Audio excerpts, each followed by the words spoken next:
So there we go, our monthly book club, and we are reviewing the book, Let's Talk About Your Family Sleep, which is written by, Yeah. is it? Your new family sleep. Your New Family Sleep. Yeah. I'm going to let Tracey actually introduce the book and tell you all about it, but I haven't read it yet, but the reason we're doing it, and the reason we're doing it today, is because there's a special on where if you go into amazon.co.uk, you're able to get the Kindle version for 99p. And actually, when I went on, you could also get the Audible version. And I think it would be wonderful to have the Audible version, because that means that you can actually listen on the go. Oh, yay, Cassandra's also coming in. So you can listen on the go, and then you can keep on coming back. I mean, I love Audible books. So, Hey, Cassandra. I know she's just connecting to audio.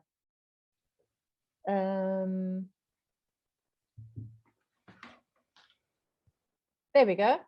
Nice to have you here, Cassandra. We've just started. I was just kind of introducing the fact that we're going to be chatting about this book today. And I'm sure, I know both of you attended the summit, and you probably heard Tracey talking about it anyway. But it's a great book. And I think for me, and just Tracey, to give you a little bit of background, besides the fact that we know each other from working together in the Middle East, we've also been on quite a journey when it comes to the whole idea of supporting new parents with sleep, in that, yes, I can understand why it can be overwhelming, because there's quite a few methods out there.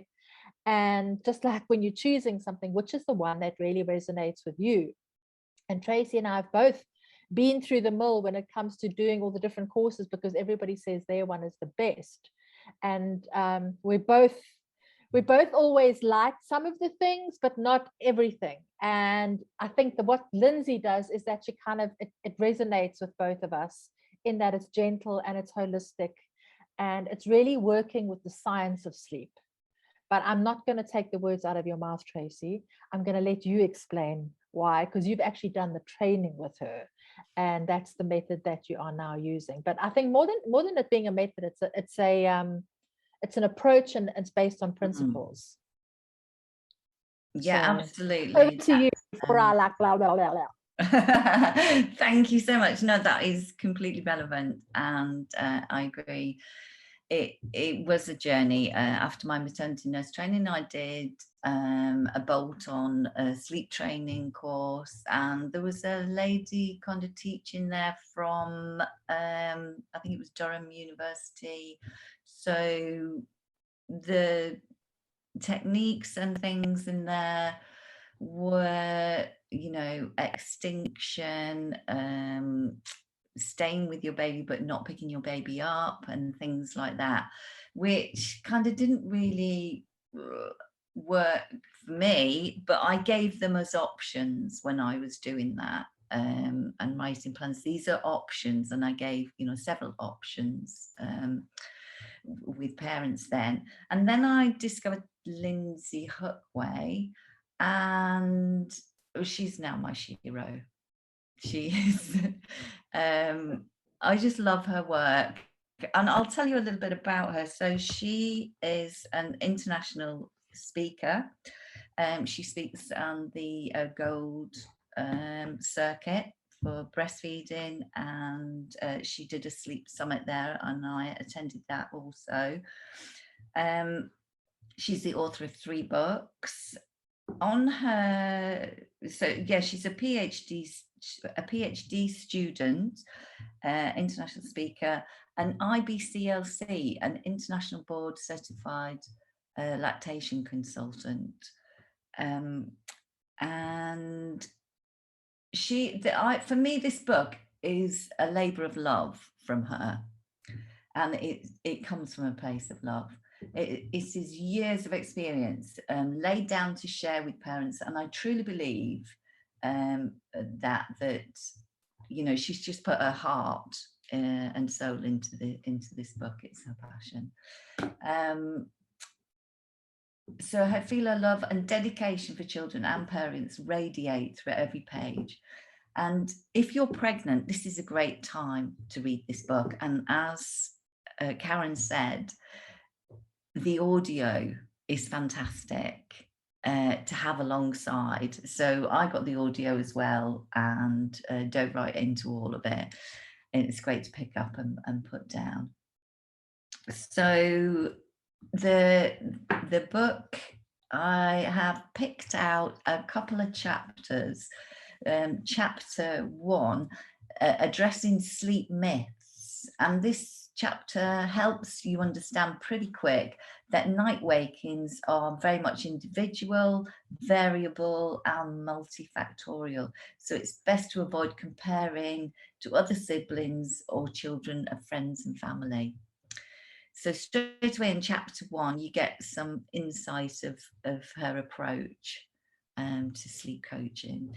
The holistic sleep, it's a shorter version, the sleep coaching course that I did, but I was with it for about almost a year, because you have all the information, and then you are part of a Facebook page where other sleep coaches, you're actually working out in the community, and as scenarios with parents pop up, you are invited to go in and answer and give advice, and then Lindsay will come in weekly and guide you through this.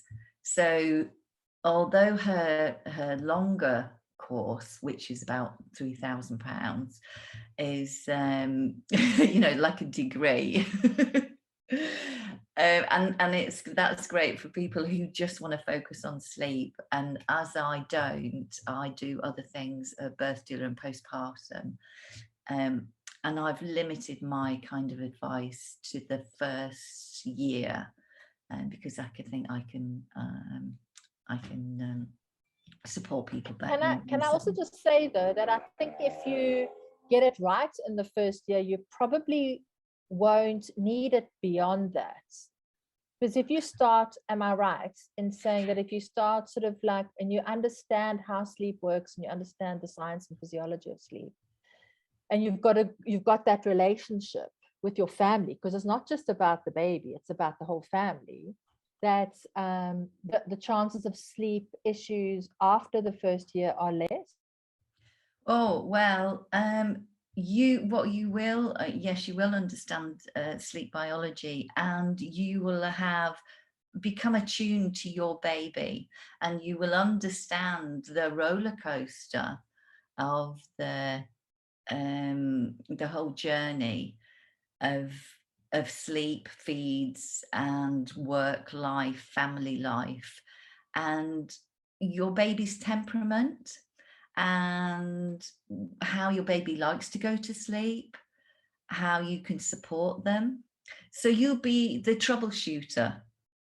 So yes, you'll be able to spot, oh, something's a bit off here.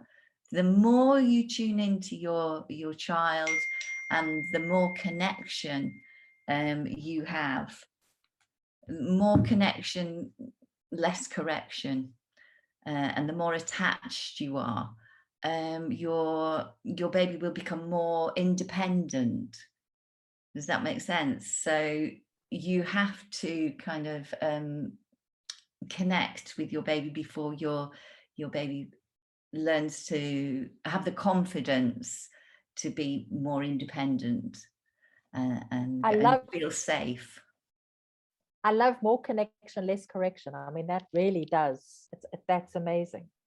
The more you connect, the less you're going to correct, because when you're connected, you're picking up, as you say, that something's off. And usually when something is off, the first thing that goes is the sleep. Yeah, absolutely. So you might have a physical growth spurt, and of course a baby, even when teenagers have growth spurts, they're become a bit clumsy and things, and also speech. So if you have two development leaps around a year, and they're put in communication, this can kind of send them off, and they just need, you know, there's lots of processing going on, so they just need more support, and recognizing that it is a developmental leap and a process, and they just do that, it might impact their sleep, and recognizing that temperament does play a part. You might have a baby that has high needs, is constantly alert, and then you might see a friend with their baby who's happy to kind of watch the shadows, gurgle in their pram. But then that baby will change, and it's, you know what, the conclusion of at the end of her book, it talks about being a good baby, and sleep being, if you're an achiever, a sleep achiever, then that is the you've cracked it as a parent. And it's, are you saying that as in that's a good thing, or I no, I think that's society, isn't it? Are they? I remember an interviewer saying to Meghan Markle, and the baby was newborn, and this male presenter, interview journalist, said to her, "And is he a good baby?" Well, you could just slap someone, couldn't you? That's a good one. What defines a good baby? And this baby's like newborn. So, please, it doesn't define you. Whether your baby can sleep through the night, and we can become quite obsessive. Well, maybe that's the whole thing, is that there are these unrealistic expectations that babies should be sleeping through the night, and they're just not designed to do that. Is that what that chapter of Night Wakings talks to and speaks to? Yes. So the Night Wakings chapter, yeah, definitely. There's I think I highlighted chapter 1, chapter 4, and chapter 6.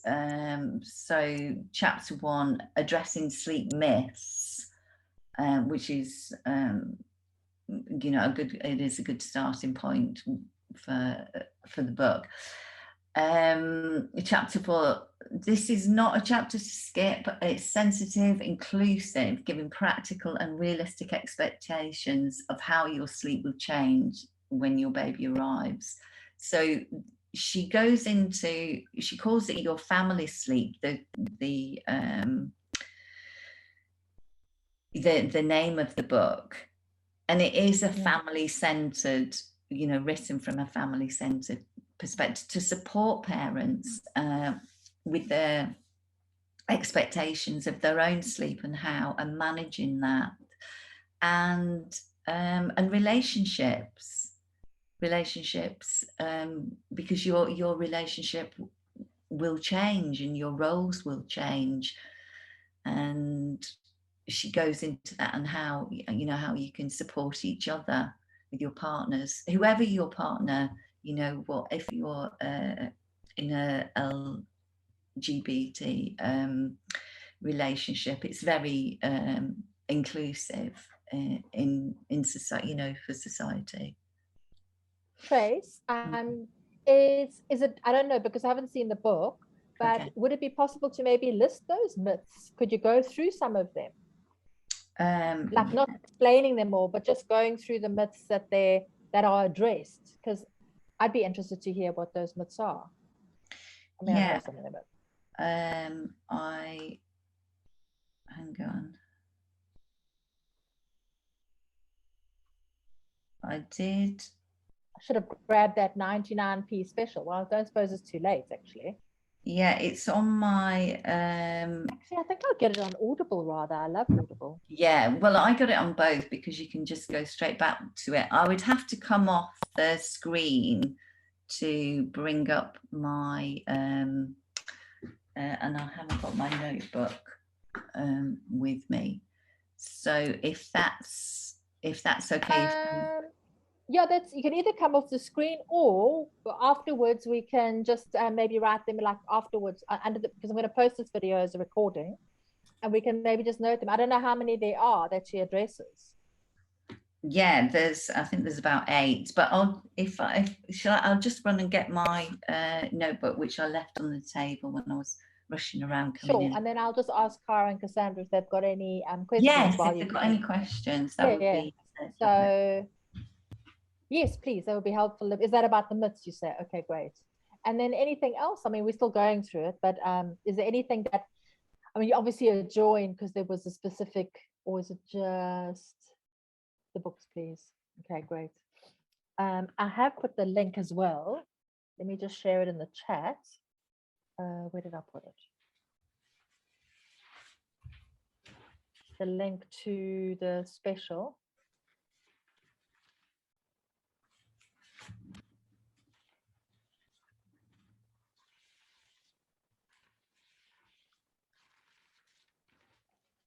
Like Tracey said, it's only available on .co.uk. And I know it's quite difficult for us to get, but if you get the Kindle, then it's okay.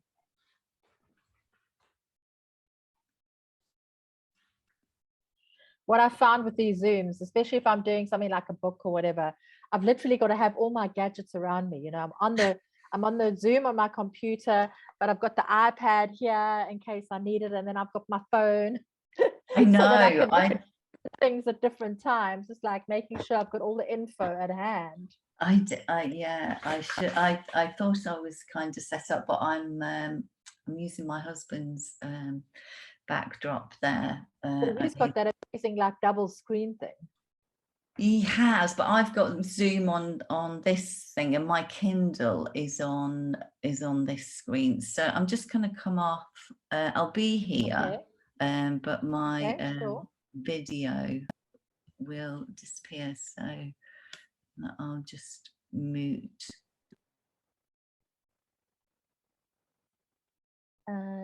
Let me go and have a look as well.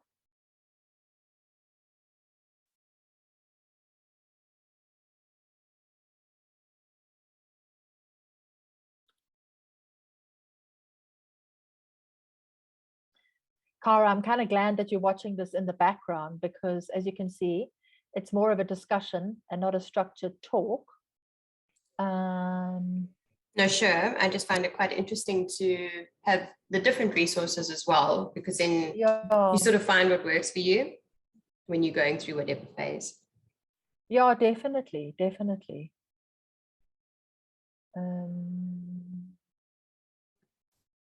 Okay.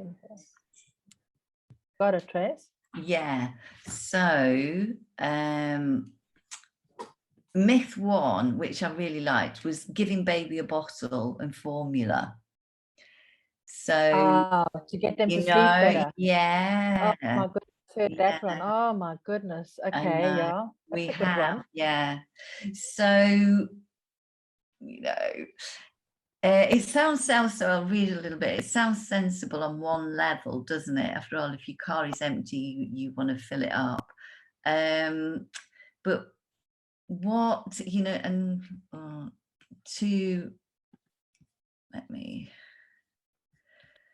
what happens is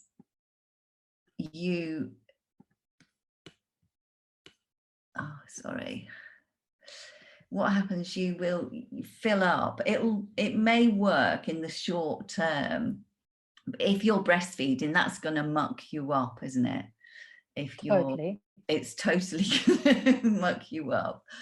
And this is why it's great to do breastfeed and bringing baby home with the people that are going to be supporting you in that first week or two, so that they understand the mechanics of breastfeeding. They understand that the tummy is really small and the baby will feed little and often.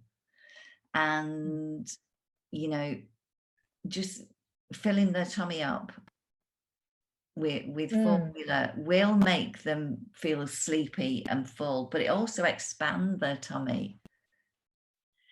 And also, I think for me, the big thing that what happens when we do that is we give the moms a false sense of security, and it reinforces the idea that the breast milk is not enough or not okay. You know, because then the baby, first of all, has more than what it should, because we've given it formula in a bottle, and you'd never give 10 mils of formula in a bottle. They just never do that. They give like up to 30 mils. So first of all, we're giving too much. And then secondly, the formula itself is not as easily digestible as breast milk. So the babies will be working harder to digest it. And yes, they will sleep for longer. So your natural assumption after that is, oh my goodness, you know, I give the baby a bottle that sleeps for 3 hours, and I breastfeed and sleeps for 20 minutes. It's understandable that you can come to that conclusion. So I think understanding that the difference, and then I think what you said about the partner support is massive, so that they understand. And cluster feeding, so that cluster feeding is normal in the first 2 weeks. And we know that cluster feeding is when baby wakes frequently, especially and unfortunately between the hours of midnight and 4 in the morning, and it's when they tank up for the next day. And literally the gaps between feeds are 20 minutes. Yeah, absolutely. And it doesn't, and statistically, you know, long term, it doesn't kind of last, you know, the long sleeping, you know, breastfed babies, and so research shows that breastfed babies and bottle fed, there's no advantage for sleep, you know, duration as your baby, you know, gets older. You mean in the big picture? Yeah, in the bigger picture, definitely. Over a period of time. Okay, I see. Yeah, yeah. Okay, next bit. Okay, so let's have a look. Yeah, so and to add to that, it says, there's a quote here, too often we end up getting the message that the only reasonable excuse for waking up at night is because of a genuine need for food, and that all other reasons are unnecessary. And this is a really good point, because your baby might be wet, your baby might be cold, but it's, you know, we can become too fixated that you know, it's a food related reason. That's a good one.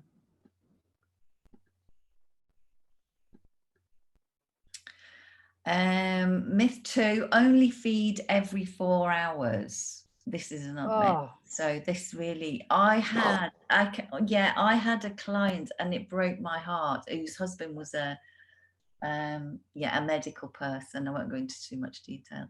And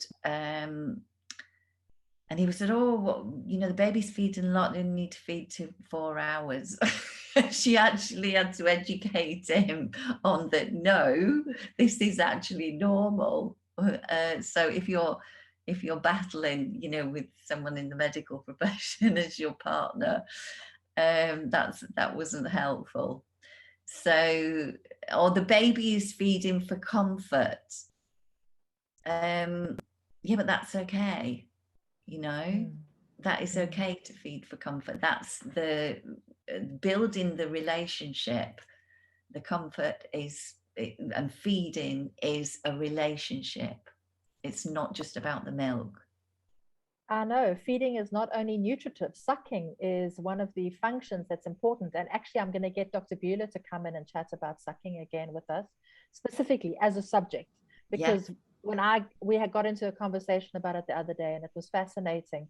But to understand that feeding is not just about nutrition, it's also about comfort. And I think for me, and I'm sure you'll agree with me here, is that the most important part of that is for the mom to know the difference between nutritive sucking and comfort sucking, because then you can manage it so that you do allow, and you allow that comfort sucking, but you know that it's comfort sucking, so it's comforting the baby. Yeah, you know, absolutely. Yeah, that's a good one. And I mean, and that goes on about the small appetite and getting enough calories in the, you know, the 24 hours.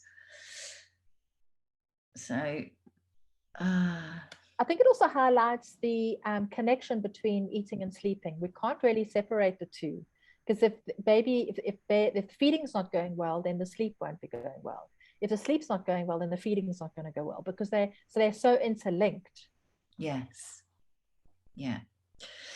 Okay, myth 3, by X amount of weeks, months, amount of weight, your baby should be sleeping hours at night. And she says many people hold tight to this advice, don't realise that the paper they will be unwittingly referred to dates back to the 1950s.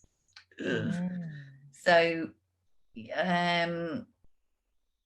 yeah, it is or your baby will be sleeping, should be sleeping once they start having solids at 6 months.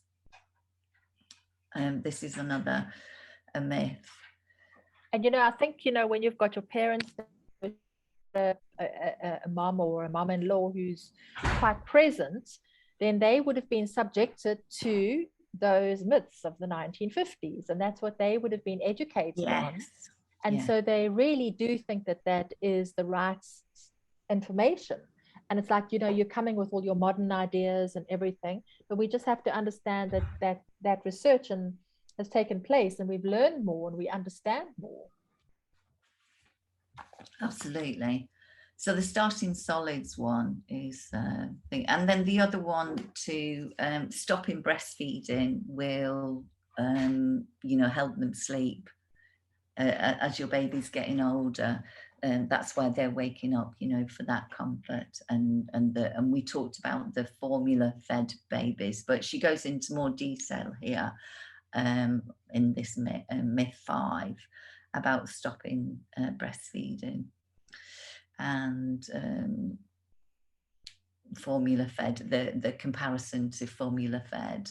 And I've highlighted this bit where it says, reading between the lines, what this means is that if you bottle feed, you still have to get up, but you just find other ways of getting your baby to fall asleep again that do not involve feeding. Sorry, Trace, can you just say that again? Sorry, I totally missed that. What?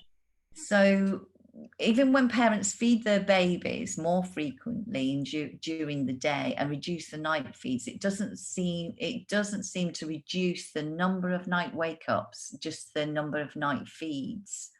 So reading between the lines, what this means is that if you bottle feed, you still have to get up, but you just find another way of getting your baby to sleep again that doesn't involve feeding. Okay. So you still, your baby is waking up, more for comfort and needs that reassurance and calming. And I talked in the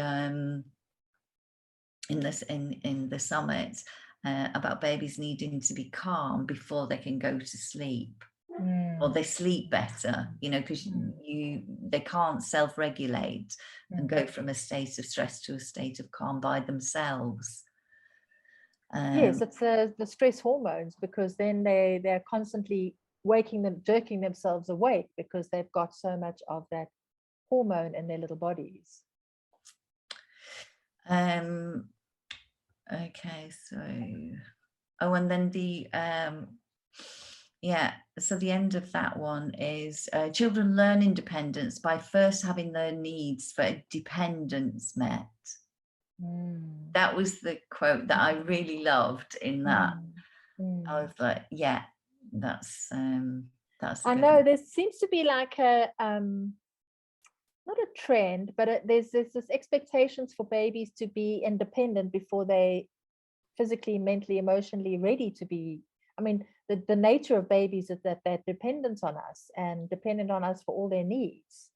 So, yeah, I love that. It is. Yeah. I think it's it comes back to self-soothing. And I know you spoke about that in the summit as well, about, there's expectations of babies to be able to self-soothe, but they don't actually have the ability to do that. No, and, our brains don't fully develop until we're 25. And even teenagers, can have a meltdown and need support to calm down. Yes. And regulate our breathing and co-regulate. They need a hug. So if you're in a state of stress and anxiety and you're hugging your baby, that's what you are transmitting. Co-regulating, yeah. You know, because your baby's a mirror and you're a mirror. Yeah. So children learn independence by first having their needs for dependence met. And they're very, and in another summit I did, someone brought up the fact that we are mammals, you know, but we're primates and we're designed to carry our babies around with us, as opposed to hoofed mammals like cows. So they can get up and walk around pretty quickly, and also the cow can leave her calf for hours and go off and graze in a quiet, safe place, and then come back because of the components of the milk to sustain the baby calf. And that's why we might be mammals, but we're very different. We're more kind of primates, and chimpanzees, and they feed their babies very similar to how we feed ours, and carry them everywhere. So we're not, again, you know, as mammals, we're not designed to be left alone. So yeah, so bed sharing. This is another one that you stop bed sharing. Myth 6 is that you'll have, if you start bed sharing, you'll have a baby with you until they're 7, 10, 15, whatever. And you might also hear that attachment parenting is to blame, or that it will make your child clingy and dependent for longer. But the opposite is actually true. Children learn independence by first having their needs for dependence met. Leaving aside any arguments about safety, the cultural variations in opinion, and the personal reasons why parents choose to bed share, let's think about what the research around bed sharing is and actually saying. So although this book does reference research and back up every kind of her points, it's not a book that is, you know, death by research. But it is a really easy read for parents to just, you know, click into. The book that accompanied the course I did was very research based, because you need to, you know, when you're working with parents and you're giving paid advice, you need to have access to all that information. But this is a great easy accessible read with the information without going overboard. And then myth 7, move the baby to another room. So even the guidelines in the US, the American Academy of Pediatrics has recently changed its recommendation to 12 months. Oh, wow. I know. So she says, you can only imagine the debate that particular suggestion has sparked. Yeah. So as for your response to your baby in the night, I suggest you adopt a loving, warm and compassionate approach, while also keeping your interaction low-key, quiet and calm. So we do change. We need to kind of help, and by helping and supporting our babies, we need to be mindful about light and noise to, you know, get them into that sleepy mood, and association that this is nice and calm, and a period where, you know, this is where I relax and go to sleep. So the calmer and quieter the environment, the easier your baby will drift off to sleep. This also goes, you know, there's multifactorial. So you need to make sure your baby has been exposed to enough daylight and has built up the sleep pressure. You know, sometimes you'll observe that your baby just falls asleep. They don't need help. The day will unfold, and all of a sudden you'll look down, your baby's drifted off to sleep. And sometimes that happens, that everything aligns and their sleep pressure, and they're in a calm state and they've just gone off. But this might change, you know, if this happens around 3-4 months, it may very well change 6 months. It doesn't change, it doesn't stay the same. This is the thing to look out for. It's normal for your baby's sleep to change in that first year massively. And then there is another shift around 18 months when things kind of may settle down. And she's written another book to support parents after that. And that's called Still Awake. Trace, does she go in the book? Does she kind of, because I completely agree, and have seen how the baby sleep patterns change as they go through that first year. Does she kind of break that down into what to expect in different periods, or is it just kind of covered generally in the book? For the newborn, younger babies, she does highlight that things change in terms of, you know, your baby will start producing melatonin, and so that's easier, you know, to fall asleep. And things changed around 3 months and may consolidate into the longer sleep happening post midnight, you know, so your circadian rhythm has tuned into yours with your help. So she goes through that, but not in a grading kind of way. But I think it's also, as we said, like, because it's so intimately connected with feeding, and we know that feeding changes. So the first 6 weeks of feeding are very frequent and challenging in many ways, and therefore so is sleep. But once you get through the cluster feeding, and once the milk supply is established, and that baby finds their own rhythm, if they found the rhythm with feeding, we know they've also found the rhythm with sleeping, because it is about eat, sleep, and play. But then at 3 months there is a change, and then when they change to solids, then there's a change. So whenever there's a change in the feeding, we can expect a change in the sleep. Or is that kind of going back to the myth then? Yeah, a little bit, yeah. And combined with, you know, growth and development and attachment at different ages. But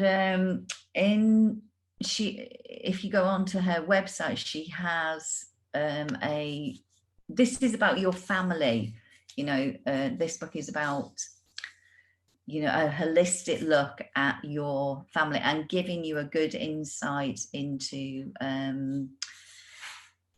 feeds and sleep and expectations, and maybe lowering them. Lowering them. I remember visiting a couple once in the first weeks, and she said, "Oh my God, it's like being in the trenches." Yes, yeah, it is. It can be. Exactly. Sleep deprivation. I mean, there's nothing quite like it. I mean, it's a form of torture. Yeah, it definitely is. And you know, you've got teething to throw into that mix. And some babies, you know, cut their teeth really. It's really hard. And then other babies, they just pop through. So I remember my son cutting his back teeth, and he hadn't really had much problems, and then at 9 months I think he cried and was inconsolable for about 3 days, and then out it came, and then we kind of went back to normal. But it's a bit of a sledgehammer, that you think you're kind of ticking along all nicely, and then something like that kind of happens. And then there's always the iceberg effect where there's a medical reason why your baby's not sleeping. So again, as you tune into your baby, you can you can identify when something's a bit off, and you've gone through all the processes of checking, and it just doesn't seem like you can't put them down, and they want to be in your arms all the time, and you think, oh, this is just very different, this is, I just can't seem to crack it. Then just get them going checked out, or go and see a craniosacral therapist, and that might really unlock something, a bit of tightness somewhere. I've been chatting to Tracey, the craniosacral therapist. Oh, fantastic. And hoping to get her to come and give us a chat about craniosacral therapy for babies and how and why it works, how, understanding a little bit better. So, yeah. Oh, well, yeah, that would be amazing. But anecdotally, my daughter-in-law, who's a midwife, she has a year-old baby now, but around 4 months, he just couldn't, she just couldn't suddenly put him down, and they were like, and she took him to the doctor, and they said he's perfectly fine, he's so, and then she went to an osteopath, and he was tight, she said, all down one side and in his neck, but she had a forceps delivery.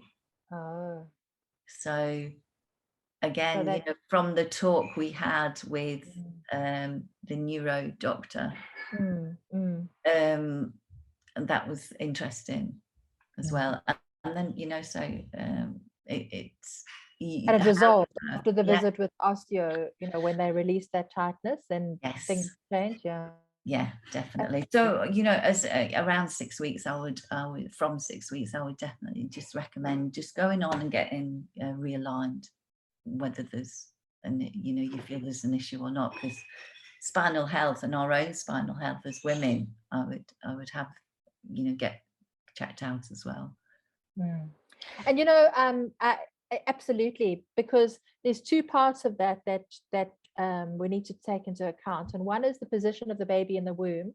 So while they're designed to be all squashed up and curled up and everything, they might have been pushing against something, and there could be some tightness could have developed if they didn't move around that much in the womb.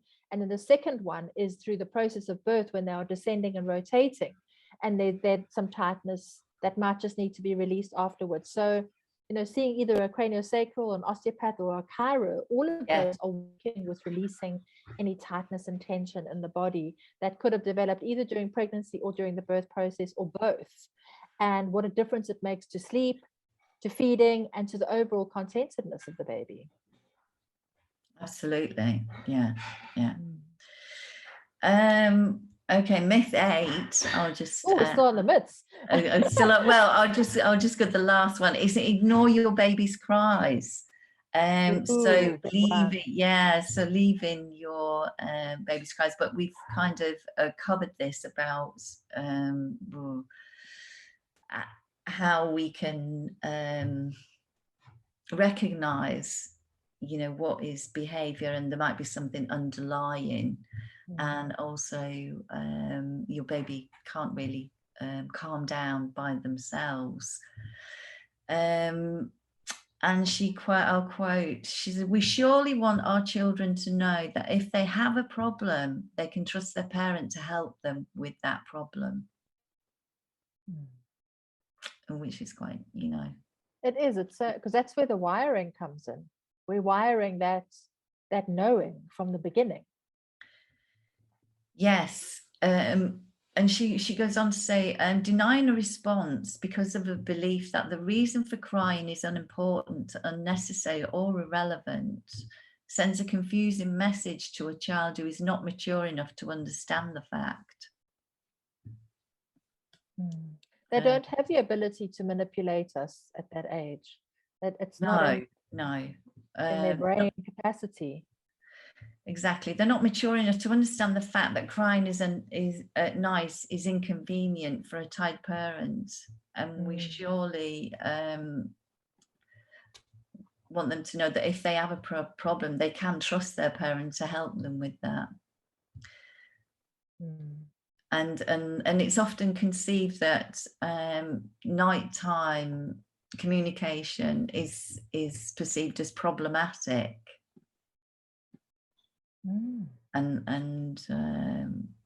But you know, babies need that connection at night just as much during the day. Absolutely. Trace, I'm mindful that we've gone on for an hour, and I'm not sure what else you wanted to highlight. I know it's run really quickly. I'm not sure what else you wanted to highlight in the book. We probably won't be able to go through it in such detail, but I know that you'd highlighted a few chapters. So maybe if you can just share with us those chapters and why you want to share them and what's important for you. Yeah, I think it was chapter 6, normal infant and child sleep. So in this chapter, you get a real lesson on sleep biology, and you can easily see how sleep changes and matures, which goes some way to reveal why, as a parent and sleep coach, why age-appropriate support is respectful. So I think that kind of highlights what you were saying before. Is it, you know, staggered? And that explains that about circadian rhythm and homeostatic sleep pressure. And it goes into a bit more kind of biology. And the changes at 2 months, 3 months and 6 months. It's just briefly kind of highlighted there. So it does give you that information, and once you kind of get, like we said in the beginning, if you get that understanding of sleep biology, you can troubleshoot more easily and have more realistic expectations. And that's why I offer a little workshop and go through the kind of history of the separation of how children have become separated rather than connected through obstetric and pediatric in the 1900s of introducing formula and making it prescriptive, because around that time, that's when the mother and baby dyad began the separation, and then go through some sleep biology in a PowerPoint thing. And then once parents, I find, have that understanding, they can, you know, and is a kind of modern way. Well, can I just share?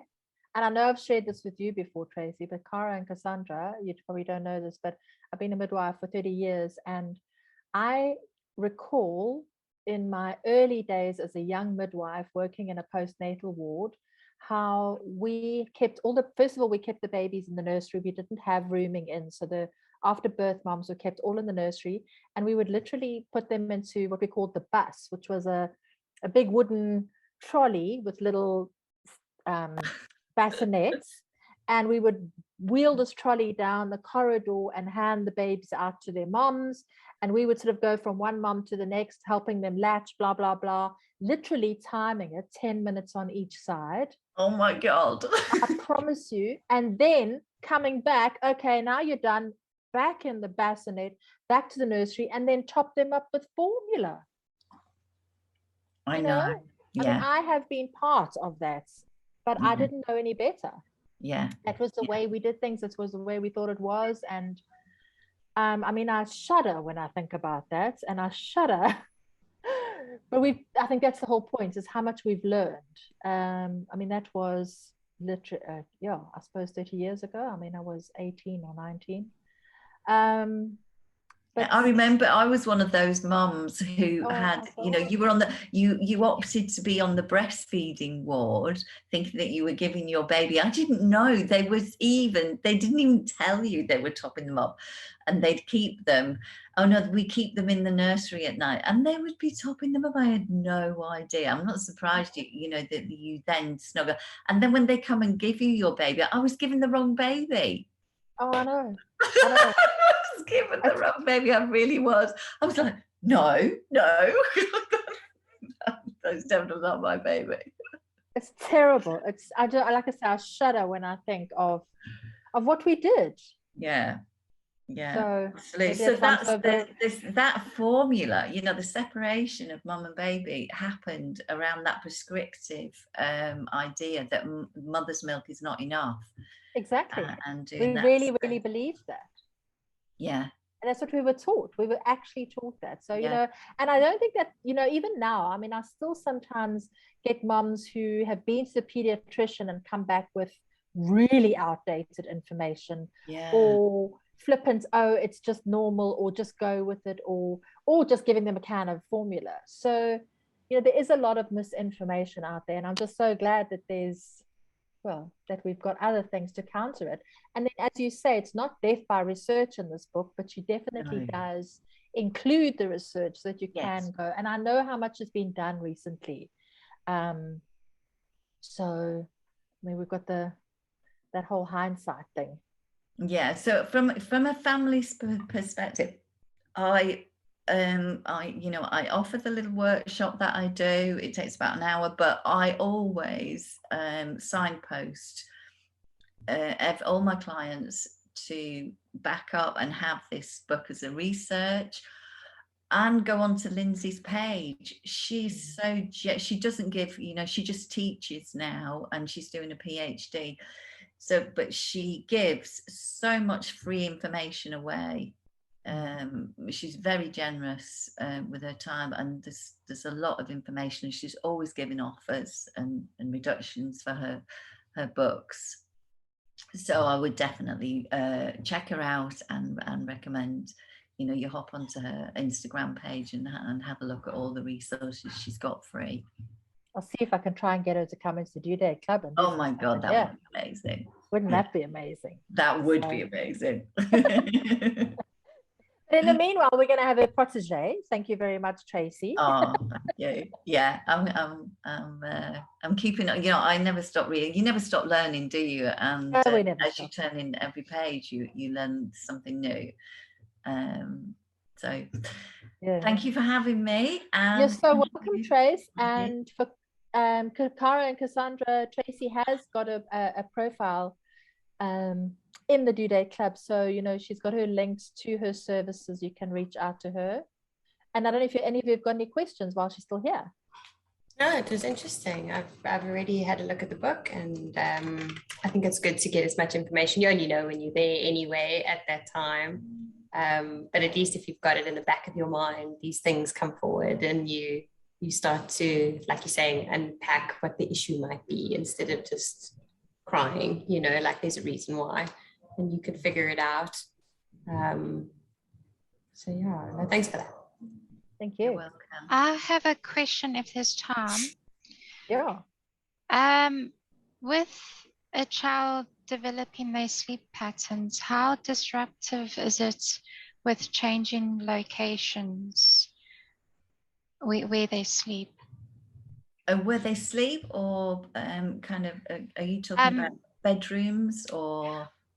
So I'm actually going to be moving when my baby's born, so the actual location and not just the bedroom. Okay, so you're going to a different time zone? Yes. Okay, well, you can adjust with your baby as you do. So exposing the baby about an hour a day usually takes for us to adjust to a different time zone. How many hours are you out? From South Africa to New Zealand, so I think it's 11 hours. Yeah, so exposure to daylight will help balance, and lots of connection.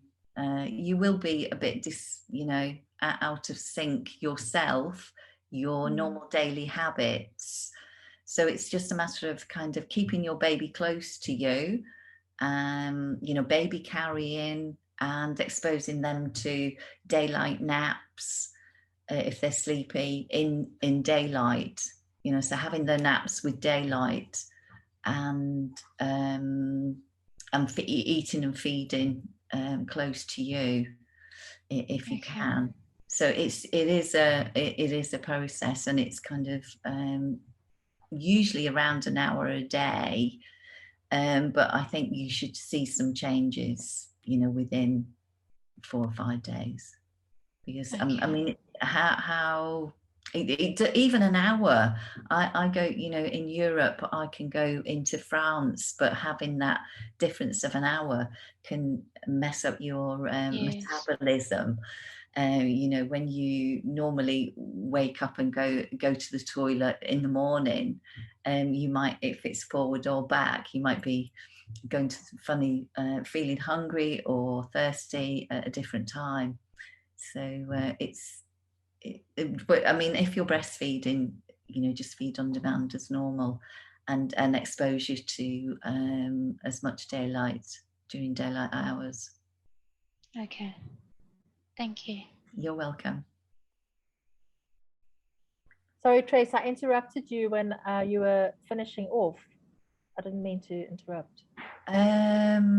But no, I think I'm fine. The conclusion in that book is really, I'm going, let me find the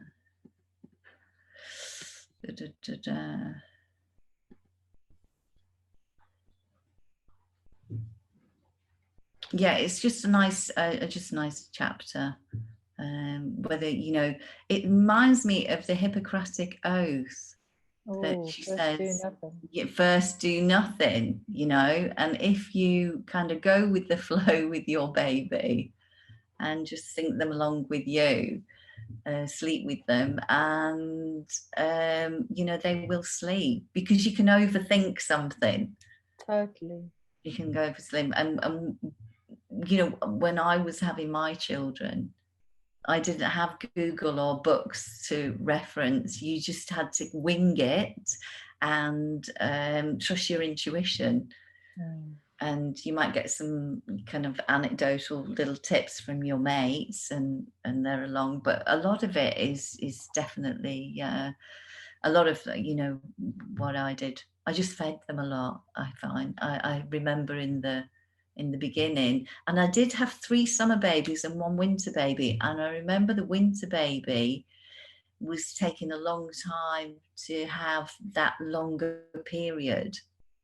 The girls were around 6-7 weeks, and then they would miraculously sleep a little bit longer post midnight. You know, they have that last feed, and then they sleep that longer stretch around then. So whereas my winter baby, who was less exposed to daylight, so it was more cloudy, darker, it took him a little bit longer to have, you know, adjust to that circadian rhythm. So I was like, yeah, there is something in that. But it was all kind of intuition. So please, you know, tap into that and observe and watch your baby, and see what's in front of you and what they're doing and what they like to do. And temperament plays a big part as well. Yeah, absolutely. And definitely more connection, less correction. Love that. I love that. And I love the intuition thing, because, you know, especially in the pregnancy work, I really try and guide moms to tap into the intuition first, because if you can learn to trust your intuition anyway in life, but specifically in pregnancy, then you'll trust it more when you've got your baby. And I do believe that our intuition is really heightened during pregnancy, just as a result of pregnancy, but also the hormones. And we're so much more in tune with our body, which is what intuition is about. But it's nice to have the resources to kind of like consolidate that, and to and reassure. Reassurance isn't it? You just want a little bit of reassurance sometimes from a text or and you know, Lindsay, if you find out more about her, she had discovered, I think her husband's a doctor as well in pediatrics, and discovered that her daughter at 3 years old had cancer, and she breastfed her baby all through, you know, the support that brought them both. So she's really kind of been in the trenches and had quite high needs children, but learned a lot from them, learned an awful lot from her children, and yeah, she's a very interesting lady, and I just love her work, so I'm more than happy to kind of share it far and wide. I think it's really helpful. So, yay. Thank you. Thank you so much, Trace. You're so welcome. It's always lovely. Thank you so much for coming on this morning. I hope you're going to have a beautiful day. And to Cassandra and Cara too, thank you so much. Thank It was you. really great. Thank you. Yay.